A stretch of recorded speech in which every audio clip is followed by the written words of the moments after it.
On our update yesterday, the Council of Ministers met a couple of times yesterday, and we also had important parliamentary business, including about our local elections, but it is good to be back today.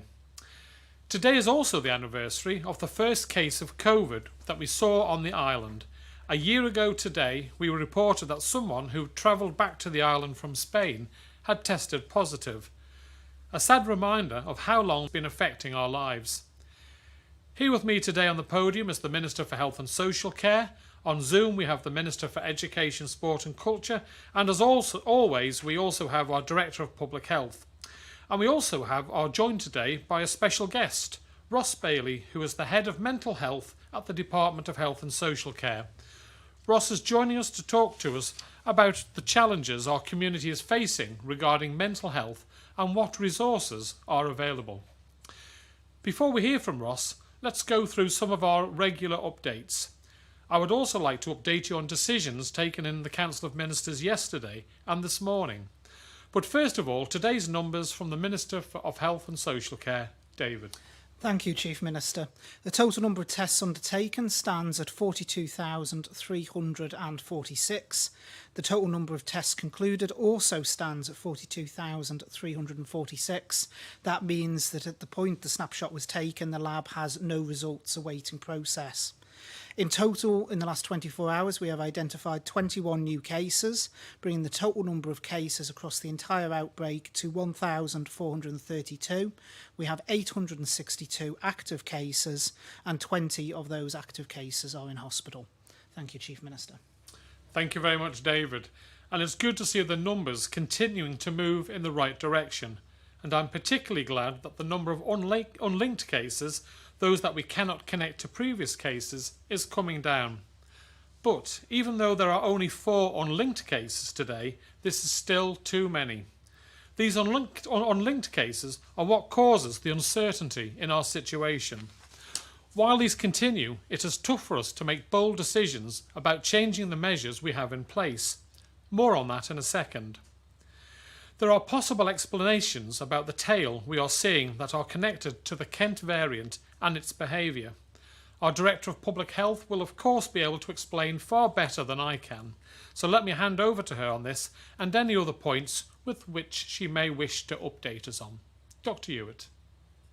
Chief Minister, yes, so as has been said, the outbreak curve is doing what we want it to do, which is to say all the numbers are going down, albeit a little bit more slowly than we might ideally like to see.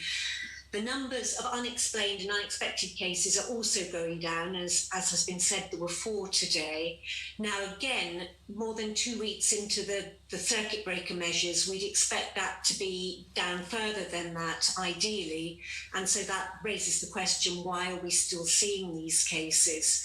And there are possibly 2 reasons for that. One may be linked to the behaviour of the Kent variant, which seems to give a longer infective period than the other variants that we were used to. And that's reflected by the fact that we're seeing significantly more positive cases who are still returning a positive swab test at day 13, whereas previously that would be at a very low proportion. We are seeing more of those. The other explanation, of course, is that people aren't adhering to the guidance for the circuit breaker as rigorously as they should. So we do need to flag that that is something that people need to think about in terms of their own behaviour. Overall, though, things are evolving as we hope they would do. The positivity rate, that's the proportion of tests that are positive out of all the tests that are taken every day, is going down consistently. And we're now down at just under 6% positivity rate. The other thing that's probably worth flagging is that although of all our positive cases, there is still that significant proportion that are children and young people. The interesting thing there is that new cases in that age group are going right down.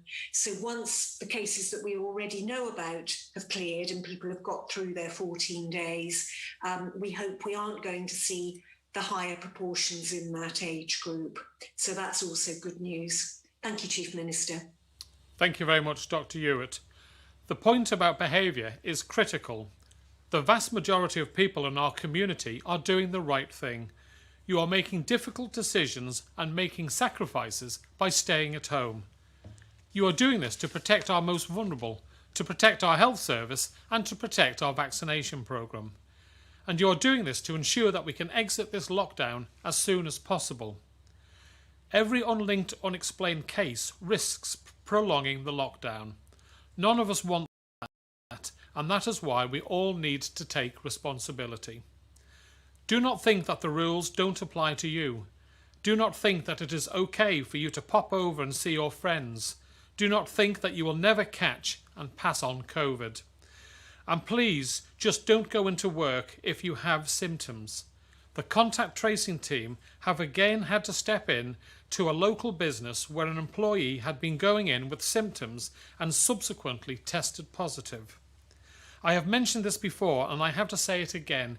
If you have any COVID symptoms, stay at home and call 111. I know that at this time of the year there are plenty of coughs and colds about, but don't risk it. Call the clinicians at 111. I would like to update you on the conversations we had in the Council of Ministers yesterday. I've always said I will be as frank and honest with you as I can. I want to give you as much clarity and notice as I can. I need to tell you that as things stand, we cannot imagine being able to make significant changes to our measures before the 6th of April. When we came out of our restrictions in June last year and January this year, we had solid periods with no unexplained cases. 25 days in June and 21 in January. Although our vaccination programme is delivering at pace, we still need a decent safety period to know that the virus is under control. We judge that we are realistically looking at a date of around the 6th of April before we can safely consider releasing some restrictions, and probably the 12th of April before we could envisage a full release of restrictions. This is assuming, of course, that we continue to reduce and then eradicate the unexplained cases. We will know more over the coming days as we have more data, and we will see the full effect of the lockdown. But I want to be as clear with you as I possibly can on the likely path ahead. This means that we are not going to be ready for hospitality, non-essential retail, lifestyle or other businesses to open until after the Easter weekend. The Council of Ministers also agreed that we would only look to reopen schools after the Easter holidays. The Minister of Education, Sport and Culture and his team continue to work on provision for our most critical workers. He is with us today and can answer any questions on this. We also know that we are not ready for construction and related trades to return to work next week.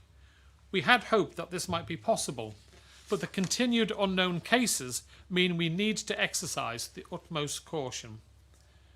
We may be able to bring back some outdoor activity for people, and we may be ready for outdoor construction to resume as a first stage, hopefully around the 6th of April. And I hope to be able to update you on this next week. I know that the Treasury Minister and his team are working to put in place extensions to our support schemes, and he will be joining our briefing on Monday and will update us then. I know that isolation is hard, and that the news that we need to continue our circuit break a little longer will be hard to hear. Not seeing our loved ones is tough. I know that myself. But a longer lockdown will be even harder on our society. The Council of Ministers this morning considered how we can support those who may feel most isolated during this extension of the circuit break. Currently, people who are vulnerable, those who genuinely cannot look after themselves, are able to have someone come in to support them. The Council of Ministers today agreed that given the fact that this lockdown will continue for longer than we had originally hoped, we are ready to allow those who are living alone or lone parent families to access support, whether that is emotional or practical, from one another single household. This does not mean a free-for-all. This means a one-to-one relationship with another household. This is a good time to hand over to Ross Bailey for his thoughts. We asked Ross along today because we know that people are struggling, and we want everyone to know that there is help and resources out there to support you. Ross. Thank you, Chief Minister. Taking genuine and proactive care of our emotional well-being has historically and so often played second fiddle to other priorities in life, whether this be raising a family, financial pressures, our physical health, or indeed living through a pandemic. The undeniable fact is, however, that the way we think, the way we feel, determines and drives our behaviour. Consequently, it has a fundamental impact on all of these so-called priorities. Given the current climate, one could argue that caring about our emotional well-being has never been more important. And I'd like to use this opportunity today to speak briefly about the choices we have collectively and individually to both acknowledge and take care of that most precious of assets, our emotional health. The starting point, as always, is our ability to recognise and acknowledge that we're struggling, regardless of whether we experience occasional low mood as a result of financial difficulties, or you're experiencing a serious life-threatening physical illness. The evidence base universally asserts the sooner you do something about it, the better. There is, however, no textbook or lessons that can dictate what normal emotions look like during a pandemic. Our responses and our degrees of resilience represent a really broad spectrum and are typically formed by our own experiences and opportunities in life. Whilst their variations in mood are entirely normal, and there's not one person listening to this who hasn't experienced anxiety or low mood in their life, and particularly in the last 12 months, what's important is our ability to both acknowledge the changes in our thoughts and feelings and recognise the impact this has on our behaviour. Equally as important is our ability to recognise and appreciate this in others.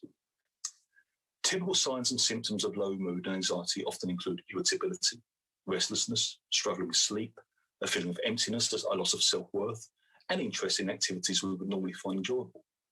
If these resonate with you personally, or you recognise their presence in others, it's so important they're acknowledged and help and support are sought.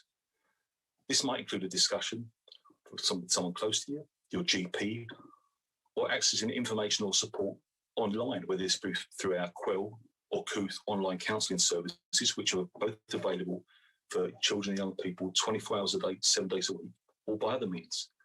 There really are some fabulous online resources available that really provide accessible advice and information and support. And these include, for instance, the Mind website and the UK NHS websites.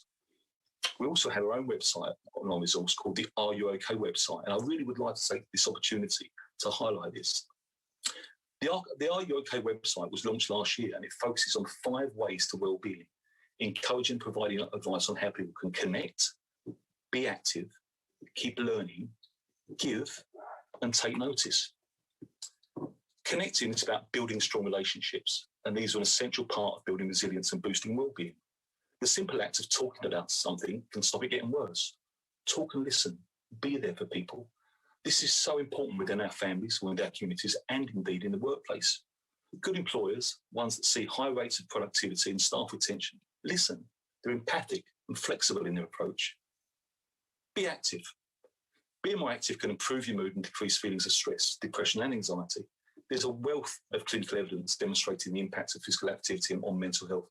Indeed, many studies assert that regular physical exercise is equally, if not more effective, than medication in some instances.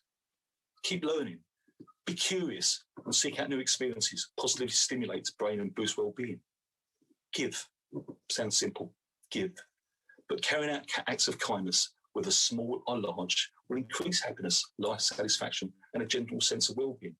This critically includes being important to yourself and not being overly self-critical. Again, the impact of kindness and giving makes you feel good, and it's clinically well supported. Finally, taking notice, paying more attention to the present moments, to thoughts and feelings, and to the people around us can boost your well-being. This is often called mindfulness. Take notice of your feelings, start meaningful conversations, and listen.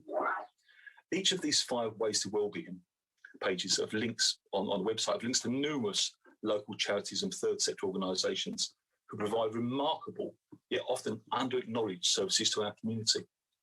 In addition, the Are You OK website also includes a really broad selection of articles, not only written by local health and social care professionals, but experts by experience. These are people who have experienced these problems and want to share how they manage them. These range from dealing with debt to mental resilience, domestic violence, sexual assault, and healthy eating, a huge range of information. Are you okay? It seems such an innocuous, yet often underutilised phrase, yet it has the potential to act as a catalyst for a chain of events that can literally be life-changing. Are you okay? For those of a certain generation, and as a 50-year-old man, I include myself in this, you may recall advertising campaign for British Telecom in the mid-1990s, hosted by the late, great Bob Hoskins, in which he set about promoting their service by bringing people together, applying the catchphrase, "It's good to talk." He was so right. Although perhaps he should have included, "It's good to listen." It's good to talk. It's good to listen. Never has this been more true than it is now. Thank you, Chief Minister. Thank you very much, Ross. It is so important for people to know that you don't need to get through this alone. There are people and resources out there to help you through this challenging time, and I hope people can see that there is a path forward. Yesterday, Tynwald endorsed our longer-term approach towards really getting back to normal. I'm not talking about this lockdown, but far beyond that. This is the exit plan that we have discussed here before. As I said yesterday in Tynwald, this is very much a living document. We will revise it as we have a clearer view ahead, and I hope this gives you an idea of where we are heading and what the milestones might be, and what data is important to our decision making. Some of this relates to the situation in the United Kingdom and to an extent beyond that. The news in the UK is positive. Cases, hospitalisation and infection rates are decreasing daily, and their vaccination programme is moving ahead well. Our own hospital is under incredible pressure at the moment. We know that peaks in hospitalisations will often follow around 10 days after peaks in cases, and this is where we are. I will ask the Minister for Health and Social Care to update us on this and other matters.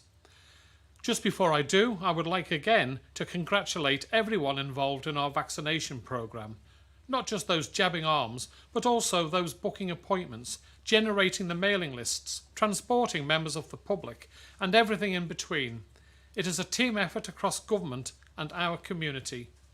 More than 25,000 people on our island have now received at least one dose, and they've put nearly 14,000 doses into people's arms since just the 8th of March. Let's go to the Minister for his updates. David. Thank you, Chief Minister, and quite a few updates today. I want to start off on vaccines, and I know there have been questions asked around recent international media stories and the AstraZeneca vaccine. In terms of AstraZeneca and blood clots, there is no established link with blood clots and the vaccine. The European Medical Agency has been looking at the 33 cases that have emerged out of the 5 million European vaccinations delivered. Their inquiries have resulted in no establishment of a link, and as a percentage those vaccinated actually developed less blood clots than you would expect in a normal non-vaccinated population. As a result, the EMA has declared the AstraZeneca vaccine, in their own words, safe and effective, and continues to recommend use of the vaccine and also continues to certify it as safe. Those European countries that paused its use, such as Italy, Spain, Germany and France, have resumed using the vaccine. The World Health Organization has also looked at this and found no link and continues to recommend the vaccine's use and certified it as safe for use. The UK regulatory authority, the MHRA, has also been investigating and yesterday announced that they can, after a review of cases, find no causal link and have endorsed the use of AstraZeneca. The independent group of the Commission on Human Medicines has also been investigating and has announced that their review has also found no evidence that AstraZeneca caused the blood clots in any of the cases they have investigated, and they have reaffirmed their endorsement that the vaccine was safe for use and should be used. Just as importantly, the International Society on Thrombosis and Haemostasis has also strongly recommended that people continue to receive the vaccine, including those they represent who suffer from blood clots.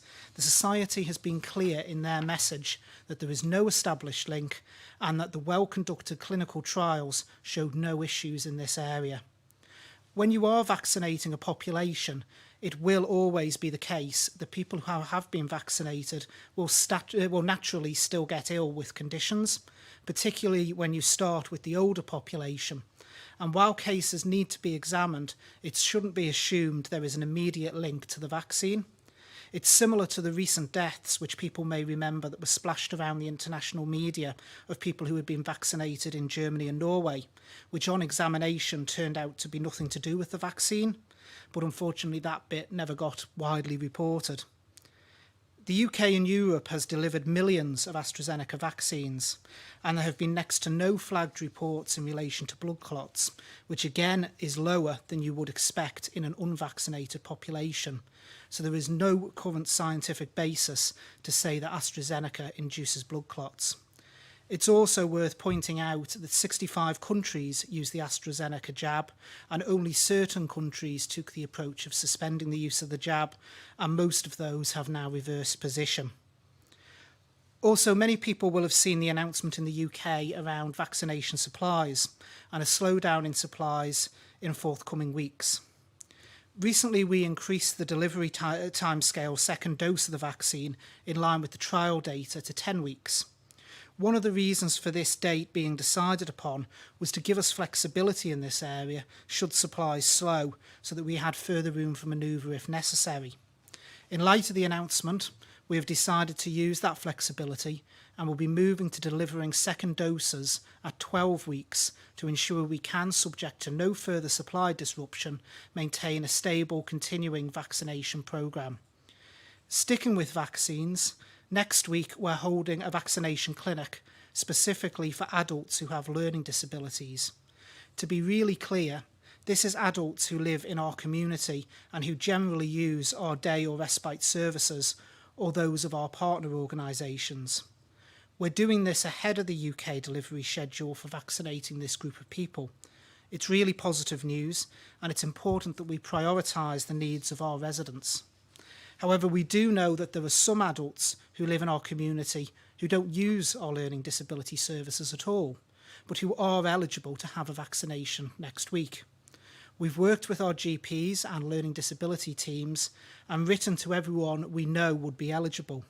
But I want to make a final appeal to parents or carers of adults with learning disabilities to ask them to contact us and book their loved ones in for an appointment if they haven't done so already. Appointments aren't being made by 111 for this specific clinic. Instead, they're being made directly with the Learning Disability Service, as they're able to give the best advice on this situation. Their numbers should be on screen now, but you can call them on 698 326 or 685 102 between 9 AM and 3 PM Monday to Friday. Please do not ring 111 to try and make an appointment for your loved one for this clinic. There are some spaces still left next week, and we don't want anyone to miss out on this opportunity. The clinic will be held on Wednesday, Thursday and Friday. The vaccinations are being given in a very quiet and calm environment at the Greenfield Park Resource Centre on the Nobles site, which will be familiar to many of the people attending. Only 2 people will be in the centre being vaccinated at any one time, and the appointment set in order to make sure people don't feel rushed and help them have a positive experience. For many adults with learning disabilities, receiving any injection or vaccination can be very worrying for them. One final point on vaccines. If you have registered online, you do not need to follow this up by calling 111. 111 will call you back or get in touch by other means when they have been able to book you in with your appointment details. There is no need to register online and then call. I'd also like to make people aware of something really important with our healthcare settings. If you're attending an appointment at Nobles, Ramsey Cottage Hospital or any other healthcare setting on the island, you'll be given a clinical fluid-resistant face mask to put on when you arrive, even if you arrive already wearing your own mask or other face covering. This is for the protection of our healthcare colleagues, as well as other patients and service users. Maintaining everyone's safety is our main priority right now.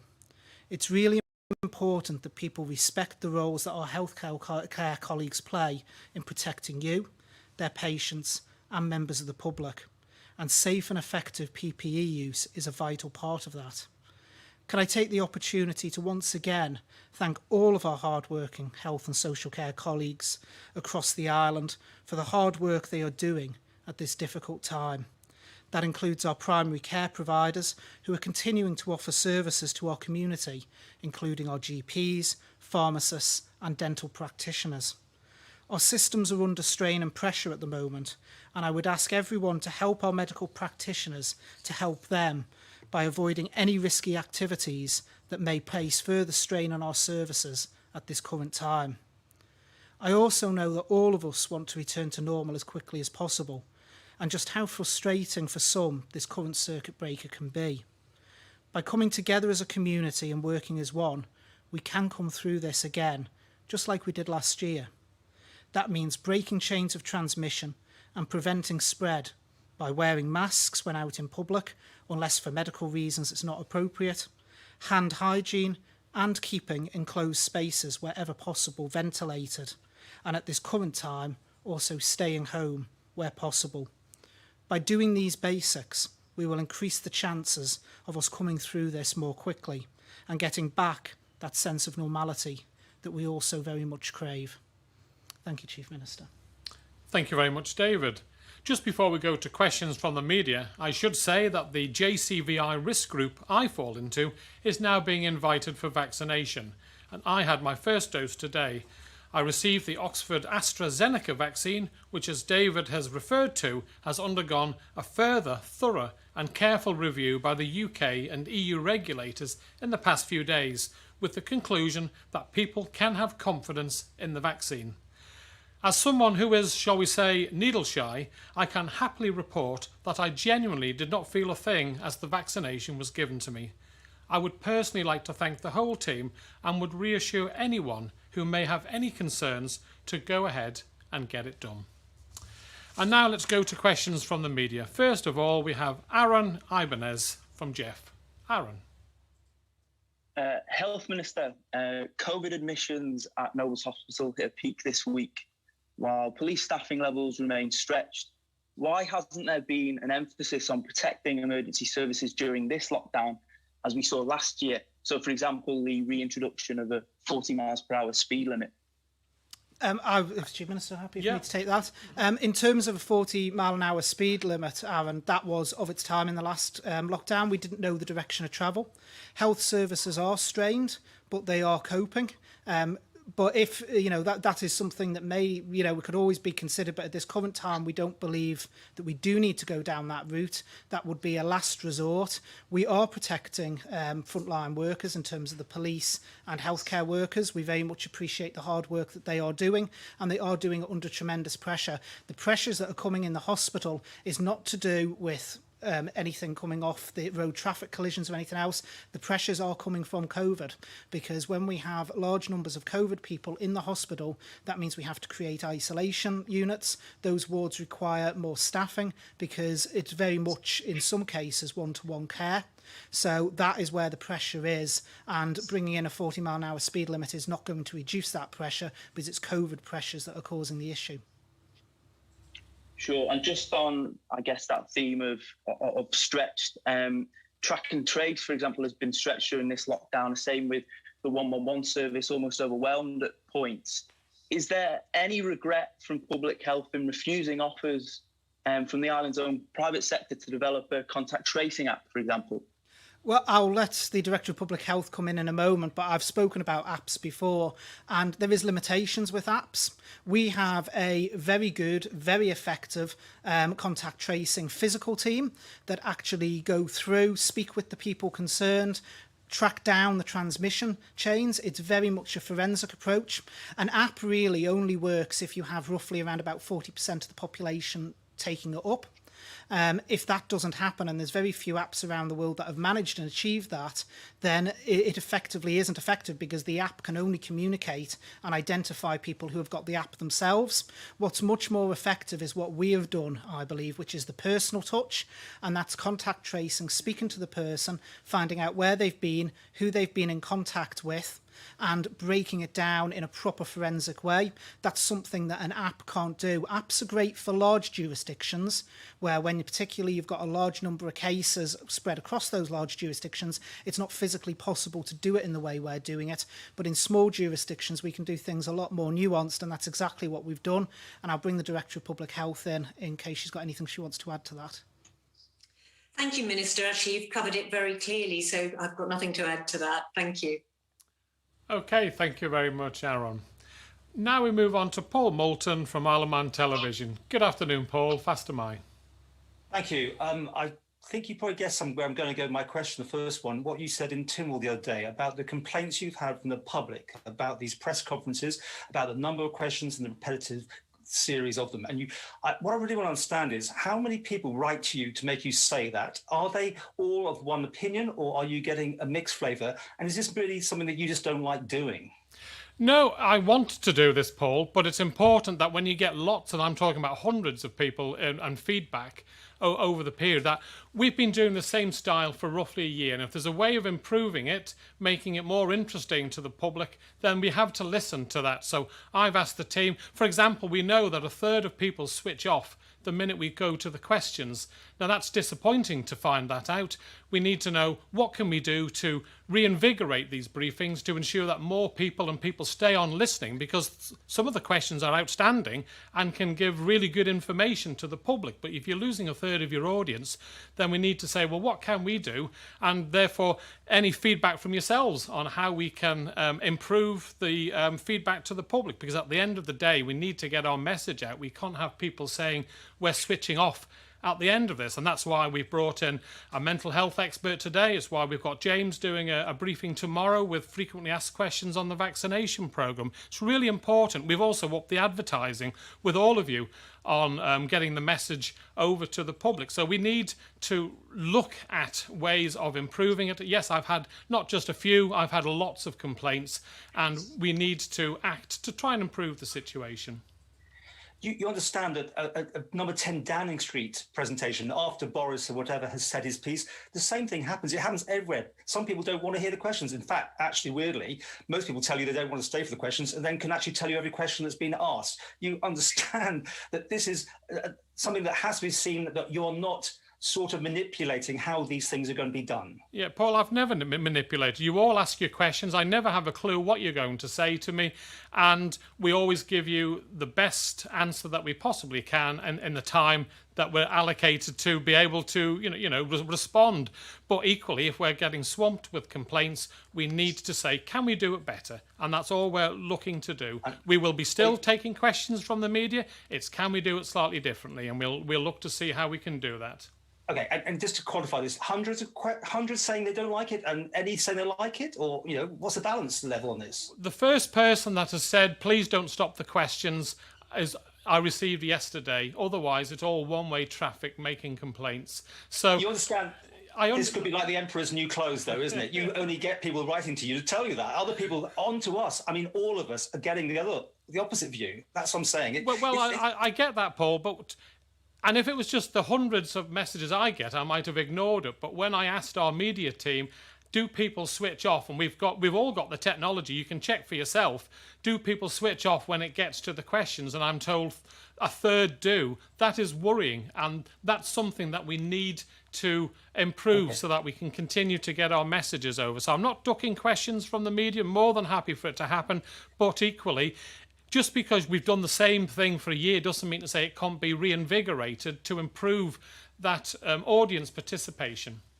Okay, actually, just to finish with, that means 2/3 are still watching or listening, which is actually fantastic if you think about it. Anyway, let's move on. For the doctor, what's the process for someone who tests positive on day 13? You've been mentioning this. How do they get released? Of the link cases, do we know the breakdown of how many isolating and how many were not? And do we adjust our contact tracing and risk level assessment accordingly? Well, I think there's several doctors on Zoom at the moment, Paul, but I take it you mean the Director of Public Health, so we'll bring Henrietta in on that. Yes, multiple questions there. I'm not quite sure I follow all the threads. First of all, if somebody tests positive at day 13, they go on for a further 7 days of self-isolation, and then they're released without a further test at day 21. And the reason for that is partly related to the Kent variant, because there is emerging evidence there that the period of infectivity goes on longer with Kent than it did with some of the other variants. So therefore, erring heavily on the side of caution, because we are still aiming to get back to local elimination, we take them as being still infective at day 13 if they have a positive test. And in fact, where we have the CT levels available for those also support that a lot of those cases would still be infectious. So that's why they go on for another 7 days. Beyond day 21, the evidence is that any further positive PCR is likely to be persistent shedding, which is not likely to be infectious. Now, it's always possible that a tiny percentage would still be infectious. So by letting them go kind of automatically at day 21 without a further test, we're really balancing the need to protect the population from inadvertent release of somebody who might still be infectious against the burden of prolonged isolation on individuals. Okay? Now, you'll have to recap the other questions because I've lost the thread of them. Of the linked cases, do we break down how many were isolating and how many were not? And do we adjust our contact tracing and risk assessment accordingly? The linked cases now are all people who were identified as high-risk contacts and therefore were self-isolating. So therefore, there is nothing to adjust in terms of the contact tracing there, other than to extend their period of self-isolation. Okay. Thanks very much, Paul. Now we move on to Helen McKenna from Isle of Man newspapers. Good afternoon, Helen. Fast am I. Good afternoon, Chief Minister. My first question is for the Health Minister, please. We've had a report from a reader in her 80s who has had both her jabs and she's still testing positive, but she's showing no symptoms. Is there now evidence that people are being infected by asymptomatic people who have had jabs? And if so, would this pose questions around the reliance of the island's exit strategy plan upon vaccination rollout? No, there's no evidence of that actually happening at the moment, or none certainly I'm aware of. I'll bring the Director of Public Health in a moment in case she's got anything that I don't know about. We've said all along that someone who's vaccinated can still catch COVID-19. What the vaccine does is it tries to prevent someone becoming seriously ill or having, in fact, a fatal outcome from contracting COVID. But we've been quite clear all along that people will still potentially contract COVID. And so anyone who is identified as COVID positive who's had a vaccine must isolate in exactly the same way, because although it lowers the risk of transmission, it doesn't remove it entirely. As we vaccinate people, there will be people who are vaccinated who will catch COVID who may be asymptomatic. But that is one of the reasons why, as our strategy, we are trying to suppress the virus, and we're still on, at the moment, an elimination strategy to get it out of the community. So we are trying to reduce any risk of there being that transmission within the community in the first place that would cause a situation like that. But I'll hand over to the Director of Public Health. Thank you, Minister. Yes, it's always difficult to work from an individual case, but I mean, there are a number of points there. It's not clear to me why somebody who's been vaccinated, if they were asymptomatic, why were they tested? But again, it's probably going into too much detail for an individual case. So if we look at some of the principles, most of which actually the Minister has touched upon, there are also additional factors such as, for example, at the time somebody goes for their jab, they are asked to declare whether they've got any current symptoms that might be COVID. But even allowing for that, it is possible that somebody was asymptomatic but already infected when they had the jab and then goes on to show the symptoms and be tested positive in the days or week after they had the injection, the first vaccination. The other point, of course, is that immunity doesn't start to develop until 2 to 3 weeks after the time when you had the vaccination. So it's perfectly possible to be infected by COVID in that period of time. So there's all sorts of factors that can operate around that. And finally, of course, no vaccine is 100% effective. So there will always be a small proportion of people who, even though they have had both vaccinations, still don't get the full protection and can go on to become infected and infectious. So all of those things are well known, but that shouldn't impact on the fact that overall, when we get the vaccination programme fully rolled out, it should enable us, bearing in mind other factors such as the emergence of new variants and changes in prevalence of infection in surrounding jurisdictions, but overall the vaccine programme should enable us to reach a point where it is much easier to control levels in our population. Thank you. Thank you. My second question is actually for Mr. Bailey, if that's okay. And it might also tie in with Dr. Allinson as well. So that information, Mr. Bailey, that you said before about mental health was really, really helpful. And I'm sure a lot of people across the island will be really appreciative of that, myself included. So I just wanted to know what's being done to help children during this lockdown and also beyond lockdown. Obviously, every age group is affected by this pandemic, but I'm sure you're aware that, you know, it's going to be really difficult for children, especially if they can't see their friends at school, and just that they obviously are very impressionable, you know, particularly younger children. So can you just tell me a little bit about that?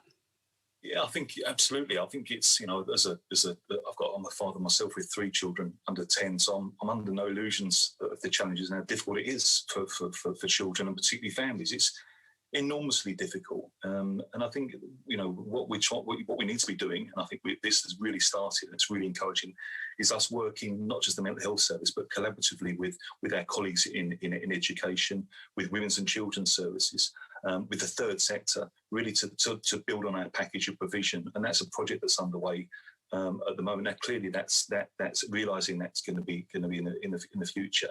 I think it'd be helpful to get some information from my colleague in education. But I think, you know, we absolutely need to work collectively to address this problem. I'm really looking in terms of the long term and what we've learned.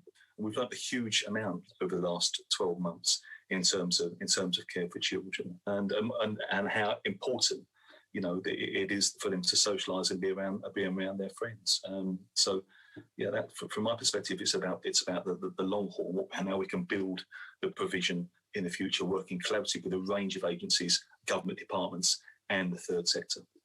Thanks very much, Ross. And I think Alex wants to come in on this too. Alex,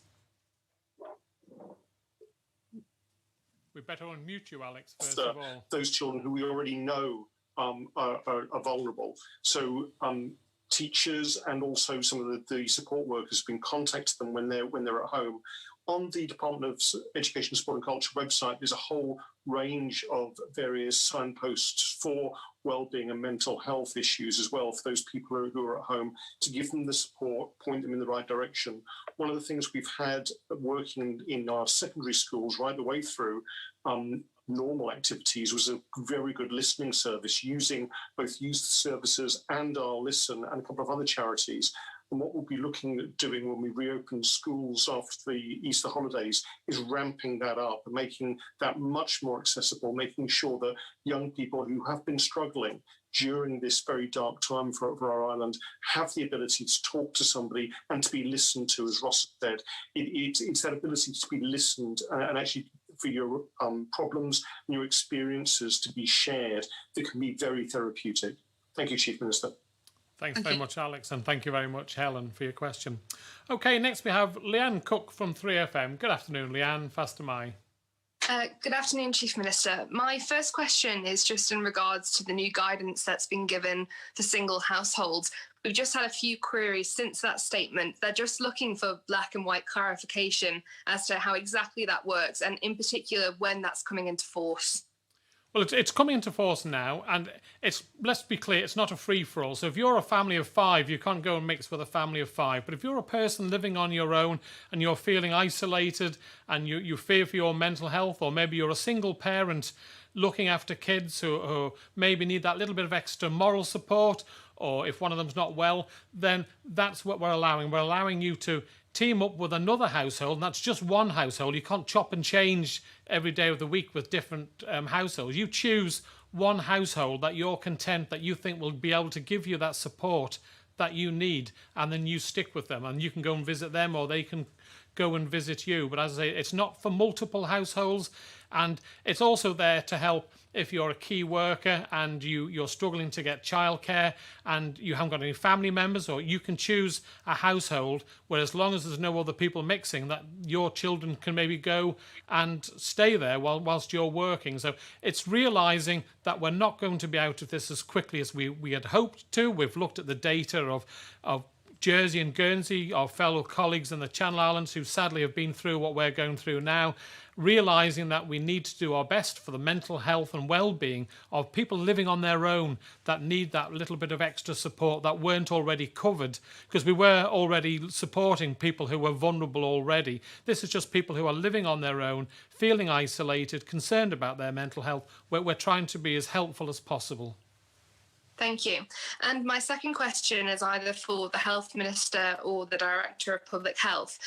Do you have a figure of how many people are currently in self-isolation? And have you considered adding this figure to the online COVID dashboard so people can see that for themselves? In terms of self-isolation, I did have the figure, but unfortunately my iPad is locked on me. But while I'm finding it, Leanne, just to say, we have looked at that, and in fact we will actually be putting it on the press release that goes out at 4 o'clock. So each day, so people can actually see. In total, in self-isolation at the moment, I have the figure as 2,709, unless the Director of Public Health has a different figure. No, Minister, I don't. Okay, thank you. Hopefully that answers your question, Leanne. Now we move on to Tim Glover from Manx Radio. Good afternoon, Tim. Fast am I. Fast am I. Just to save me emailing the Health Minister for a fourth day in a row, we've got the self-isolation figures. Can I just have the ICU figures before I ask the question? It's exactly the same as yesterday, Tim. The last update I had as 4. Thank you. 193 of the 862 active cases are from unknown source. We've talked about this smouldering heathland before, the Director of Public Health has. How concerned are we that there may be many more asymptomatic people out there who unknowingly are seeding more cases? And with that in mind, are we likely to come out of this lockdown in a more phased affair like the first lockdown, rather than just, right, carry on? Well, I'll take the last part first, Tim, and then I'll open that up to Dr. Hewitt and the Health Minister. This is going to be more of a phased loosening. We feel that we're not just going to be able to say, right, we're open tomorrow.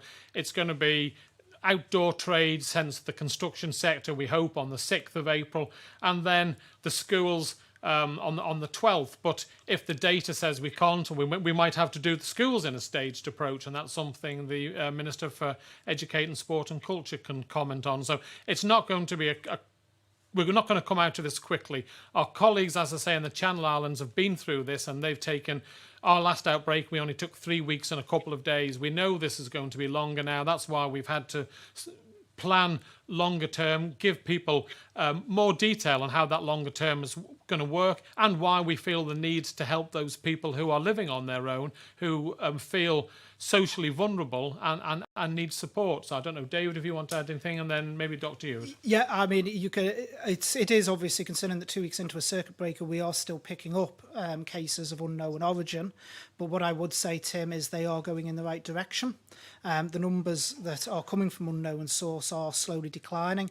If they were continuing to either rise or staying consistently static, then that would be of serious concern. But as well as seeing the overall number of cases come down, those that are coming from unknown source are slowly declining. So they're going in the right direction. But as the Chief Minister's already said in his statement today, this is why we urge people to follow the restrictions in place, because they are there to bring that case number down further.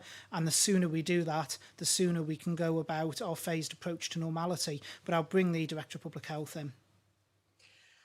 Yes, there's not really very much more for me to add there. I mean, one of the features about this outbreak with the associated sporadic community cases and how it differs from last summer's position is that we do know from the genomic sequencing that all the cases are related to this one cluster. Whereas back in the summer last year, the cases were from various different seeding episodes from, a variety of episodes bringing different viruses onto the island. So there's a difference in that respect, which potentially makes it easier to get to grips with. And obviously, although we have the number that you quoted for the total incident cases of the ones that we can't link. The daily number is going down to very low numbers, and that's really the key metric that we need to be aware of. But we do need to be very clear that we've left, sufficient time for the incubation period to have passed before we start releasing things, for fear that there may be some other, dormant cases out there that we haven't seen because they've been transmitting asymptomatically or what have you. Thank you. And second question sort of links in, I guess, but people are feeling a little bit lockdown weary, which is understandable. But we are getting reports that we're saying these restrictions are going to get us out of this lockdown. We're getting a lot more reports of there's loads of traffic still on the roads. People aren't wearing masks when they're out and about. People are visiting other households.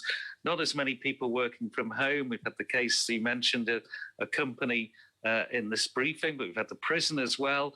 A meeting for socially distanced walk with friends, youngsters meeting at more than just Nobles Park. Are you considering even tighter restrictions? Well, first and foremost, Tim, I get that people are fed up and tired of lockdown. I know I am. All my colleagues are. It's been a year and our lives have not been an enjoyable experience for the last year. So nobody wants this. So I understand people are getting fed up with it. But if people don't follow the rules, and that's what we've been trying time and time again to get that message over, that if you don't, where possible, stay at home, and you do go out and you break the rules, you could well be passing it on and you could be extending this lockdown. So obviously, if people are caught breaking the rules, then the police will investigate and take action. But it really is in everyone's interest to get on, follow the rules, and ensure that we come out of this as quickly as possible. Because when people follow the rules, we get out of it quickly. We've seen what's happened before when everyone's followed the rules. We've come out far quicker than other jurisdictions, and we can do it again if everyone follows the rules. But yeah, it's a plea to everyone to please just think twice. Just going out to see a friend might seem harmless in your eyes, but you could be asymptomatic, or they could be asymptomatic, and you're spreading a really infectious variant, the Kent variant of COVID, around and putting everyone at risk. I don't know, David, if you want to add anything to that. Yeah, I think there is lockdown weariness, and I'm, like as the Chief Minister said, I'm personally not surprised. A year in, I think we're all weary of even hearing the word COVID, to be perfectly blunt, Tim. But we do urge people to follow the rules. We don't want to have these rules in place. Nobody wants to have no government, I think, in the world wants to impose rules like this. But we are doing so for a reason, and that is for the protection of our society and to actually mitigate this disease that for some in our society would still be catastrophic if they caught it. If people do follow the rules, as the Chief Minister has said, we have proven it twice now that we can get through this, and we can get through this in timescales that are actually quicker than other areas around the world. We managed last year to get through this in a phased approach to release back to normal, and we had nearly, I think it was 8 months of normality. We can do so again if we follow the rules.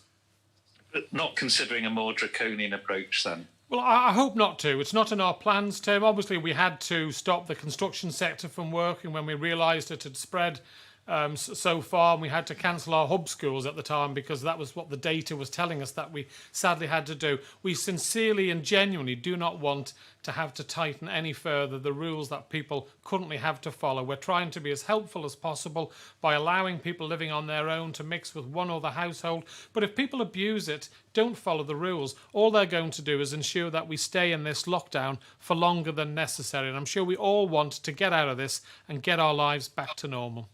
Thanks very much, Tim. Thank you. Now bring in Simon Richardson from Business 365. Good afternoon, Simon. Fast am I. Good afternoon, Chief Minister. Before my questions, could I just seek a clarification from the Health Minister, please? The 12-week gap between vaccinations 1 and 2, presumably this will not apply to people who've received their first jabs and have already been given a date with a 10-week gap for their second. Yes, we are honouring existing appointments, Simon. That's great, thank you. My first question is for Mr. Bailey, if I may, please. Clearly, mental health has been there's been a difficult time for many people. Are you seeing more problems within any specific age groups? No, I mean, it's interesting in terms of the referral numbers, but on the first lockdown, we saw really counterintuitively a real drop off in referrals. The referral numbers reduced dramatically, which, like I said, you'd think was kind of counterintuitive. That really stabilised in the second, and this current lockdown, we're seeing a kind of similar normal referral numbers. I'm not aware of any significant shifts in terms of age range profiles, but we know that the referral numbers at the moment are relatively steady. So they've neither increased or decreased significantly as we saw in the first lockdown. But to answer your question explicitly, I'm not aware of any shift in profiles. Thank you. My second question is for the Chief Minister. It's a question from a Business 365 reader who is a local self-employed tradesman, which is probably more relevant now that the lockdown is set to continue longer. He's contacted us in respect of the MIRA support scheme. He's concerned that in its current form, it could work as a disincentive to self-employed people. He says if you're a tradesman of any discipline and have the opportunity to work safely within COVID protocols, for example, an emergency call out, then they should be allowed to do so on the basis that the income over and above the £230 MIRA payment would be taxed to offset the cost of MIRA to the taxpayer. He said it would also enable the person to then spend more on food, heating, takeaways, etc., putting more revenue back into the local economy. And he suggests a threshold of maybe 60% of a self-employed person's normal income should be permitted to be earned on top of MIRA. Well, thanks for that question. You've probably peaked too soon with that question, Simon, because I've got the Treasury Minister coming to give a briefing with us on Monday. Him and his team are the people that will, listen to this and feed back. So I'll pass on those comments to him, but he will be here to answer a number of your questions regarding the support that we're giving and the increased support that we'll be giving to businesses as we extend the lockdown period. So one really for the Treasury Minister. Thank you. Thanks very much, Simon. And last but not least, we have Josh Stokes from ITV Granada. Good afternoon, Josh. Fast am I. Good afternoon, Chief Minister. You've spoken today about restrictions hoping to be eased around the 6th of April, and you've said data, not dates in the past. So can you just outline precisely what data you're looking at to coincide with these dates to then ease these restrictions? And can you give some more detail on any precise targets that you feel need to be reached before any kind of these restrictions can be eased? Well, it's going to be the number of days with no unexplained cases. Because we have an open, well, not a totally open border, Josh, but because we are allowing people to go away for patient transfers, which obviously needs to happen. Key workers, such as people coming into the hospital to help out, doctors, specialists, consultants, etc. We have to accept that we are always going to see the odd case of COVID being declared on the island. So I'll just put down now that this is about the unexplained cases. So we need to get a number of days together of unexplained cases, and I'll bring in the Director of Public Health to give you more detail on that. Thank you, Chief Minister. Yes, as you say, so long as any people are coming across the border, we will see cases coming in, and that's why we have the very strong border arrangements for testing and self-isolation.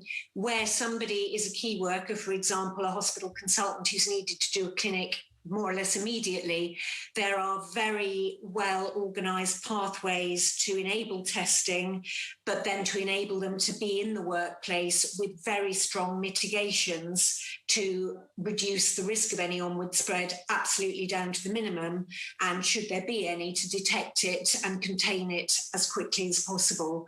So those procedures have always been in place for the best part of the last year.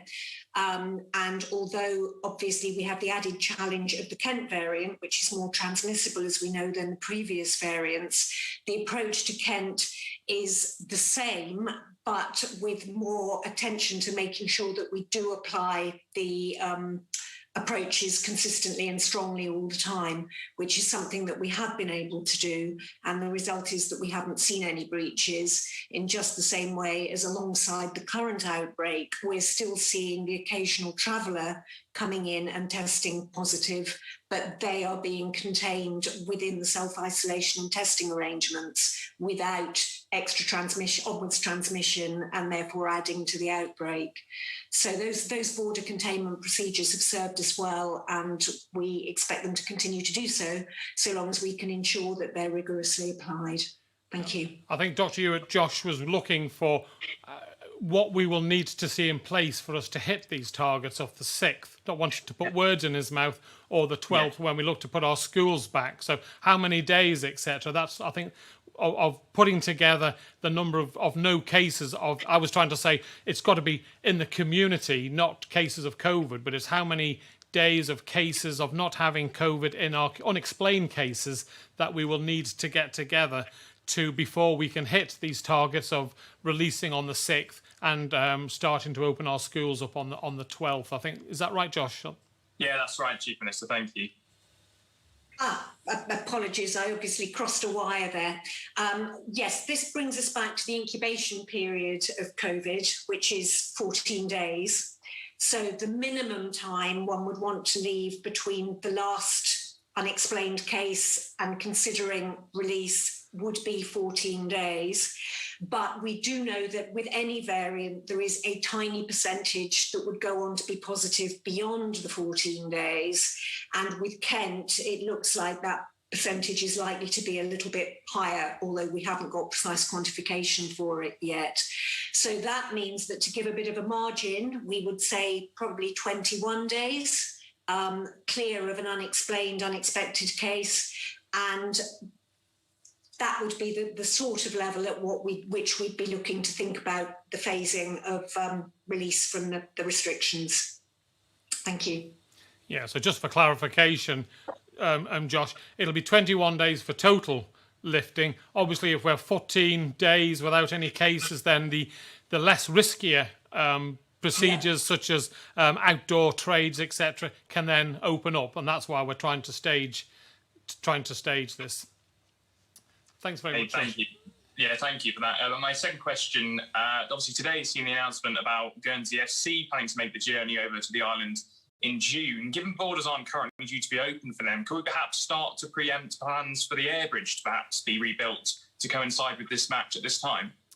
Yeah, well, that an awful lot of the people from the Isle of Man went to Guernsey, and I know from Guernsey residents came to the island and they had a really lovely time and were able to relax and feel as if they'd got away from COVID from the respective jurisdictions, because we follow very similar pathways to our friends in Guernsey, and therefore nothing would give me greater pleasure than if we've come out of this, we've vaccinated similar percentages of people, which we are, that we can open the air bridge again with our friends in Guernsey. It's been very successful. I was at the first football match where I'm glad to say the island won, and let's hope if it goes ahead that the island can maintain that record.